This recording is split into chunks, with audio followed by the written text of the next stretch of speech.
اسی کے نام سے آغاز ہے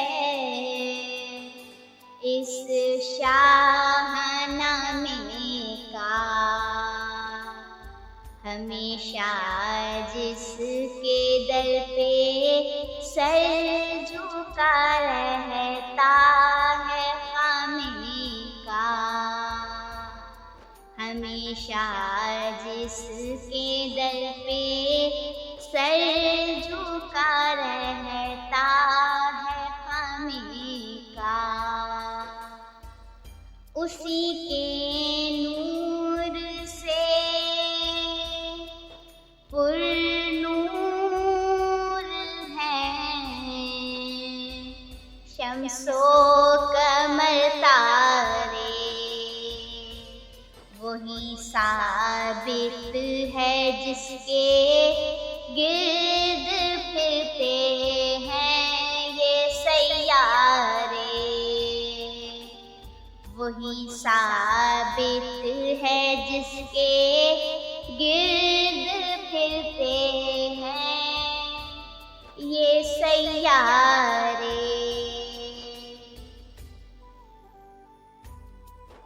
السلام علیکم۔ شاہنامہ اسلام کے ساتھ شبینہ طارق۔ آج الحمدللہ رمضان المبارک کے روزے کی پہلی سحری ہے، رحمتوں، برکتوں اور پر نور لمحات سے معمور ایک مبارک مہینہ شروع ہو چکا ہے۔ ان کی خوشبو نفس نفس میں ہے، سانس لینا بھی ہے اب کار ثواب۔ یہ نیکیوں کا موسم بہار ہے اور روح و دل پر ہر ثانیے میں ایک کیفیت قرار ہے۔ یہ وہ مہینہ ہے کہ جس کا اجر خالق کائنات نے خود دینے کا وعدہ کیا۔ شاہنامہ اسلام تخلیق آدم سے اور غزوہ احزاب تک چیدہ چیدہ واقعات پر مشتمل ہے۔ حفیظ جالندھری کا کمال یہ ہے کہ وہ تاریخ کے ان واقعات کو اس قدر خوبی سے نظم کرتے ہیں کہ سارا منظر آنکھوں کے سامنے آنے لگتا ہے۔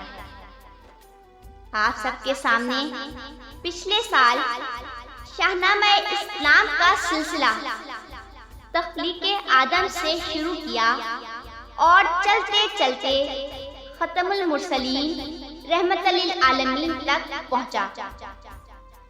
آج انشاءاللہ شاہنامہ اسلام باب پنجم آفتاب ہدایت کا طلوع کے واقعات شاہنامہ اسلام سے ابو الاثر حفیظ جالندھری نے جس طرح منظوم انداز سے پیش کیا ویسے پیش کرنے کی کوشش کرتے ہیں۔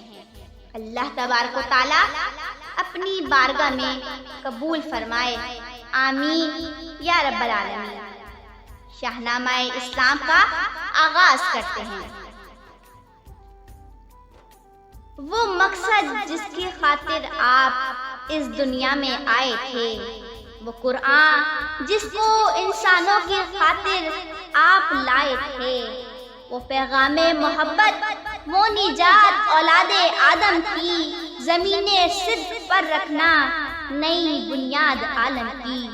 اب اس کا وقت آ پہنچا تھا، اب وہ کام ہونا تھا، زمین تیار کرنا، نخل حق کا بیج بونا تھا۔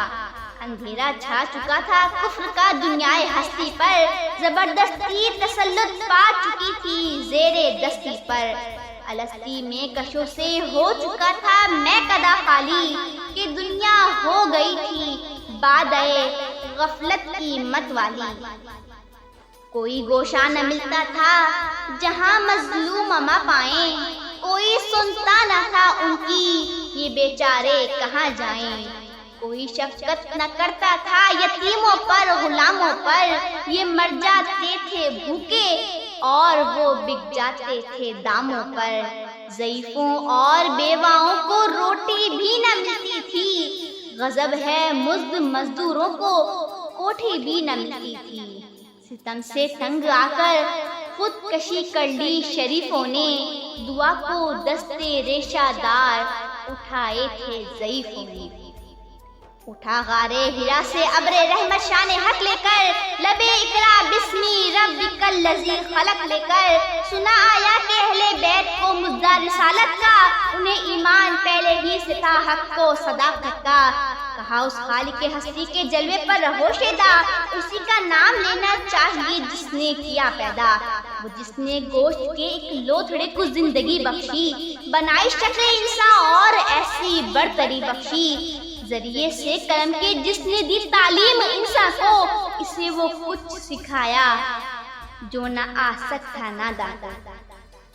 ختیجہ اور علی ابن ابی طالب ہوئے مومن، ابھی شیر خدا 10 سال کے بچے ہی تھے کم سن، جناب زید جو ایک بندہ آزاد کردہ تھے، علی کے بعد بھی وہ دامن اسلام میں آئے۔ ابو بکر آئے، ان کو بھی یہی پیغام پہنچایا، خدا کے دین کی تلقین کی، اسلام پہنچایا۔ کہا مجھ کو میرے رب نے نبوت دے کے بھیجا ہے، ہدایت دے کے بھیجا ہے، شریعت دے کے بھیجا ہے، میں آیا ہوں کہ بندوں کو خدا کے در پہ لے جاؤں، نجاتی دنیاوی و اخروی کی راہ دکھلاؤں۔ کہا ابو بکر نے سرکار آمنا و صدقنا، میرے مالک میرے مختار، آمنا و صدقنا، میرے ماں باپ آل اولاد قربا اس شریعت پر، محمد کے خدا پر اور محمد کی رسالت پر۔ یہ کہہ کر جھک گئے ابو بکر، چومے ہاتھ حضرت کے، ہوئے مشغول تبلیغ آپ بھی اب ساتھ حضرت کے۔ یہ وہ ایمان تھا جس کا خدا نے ذکر فرمایا، یہ وہ انسان تھا جس نے لقب صدیق کا پایا۔ ابو بکر آج اس توحید حق کا جام لے آئے کہ جس سے حضرت عثمان بھی اسلام لے آئے، زبیر و سعد و طلحہ، عبد الرحمن و عبیدہ بھی، علی کے بھائی جعفر اور بیوی ان کی اسما بھی۔ غرض ایمان لائے سب سے پہلے اپنے گھر والے، پھر آئے دوست اس حلقے میں دل والے نظر والے۔ برس 40 پورے اس نبی کو سب نے دیکھا تھا، مروسی بھری پاکیزگی کو سب نے دیکھا تھا، یہ چند افراد سب سے پیشتر حق کے قریب آئے، در توحید پر السابقین الاولین آئے، مقدر تھی سعادت ان رضا کے بہرہ مندوں کو، خدا نے آپ خود ہی چن لیا تھا اپنے بندوں کو۔ یہ چھوٹی سی جماعت ذکر حق کرتی تھی چھپ چھپ کے، شہادت گاہ الفت میں قدم دھرتی تھی چھپ چھپ کے۔ انہیں معلوم تھا جس روز کھولا راز کا دامن، عرب ہو یا عجم سارا جہاں ہو جائے گا دشمن، مگر وہ روز جل از جل منہ دکھلانے والا تھا کہ تبلیغ اعلانیہ کا فرمان آنے والا تھا۔ ملا ہو جس کو یہ فرما کہ ہاں فضا بما تمر، خدا کے حکم کو پھر کھول کر کہتا نہ وہ تو کر۔ شاہنامہ اسلام میں حفیظ جالندھری نے اس واقعے کو جس طرح سے نظم کیا، یہ انہی کا حق ہے۔ کل ہم اسی میدان سے اپنی گفتگو کا آغاز کریں گے۔ مجھے اجازت دیجیے، اللہ حافظ۔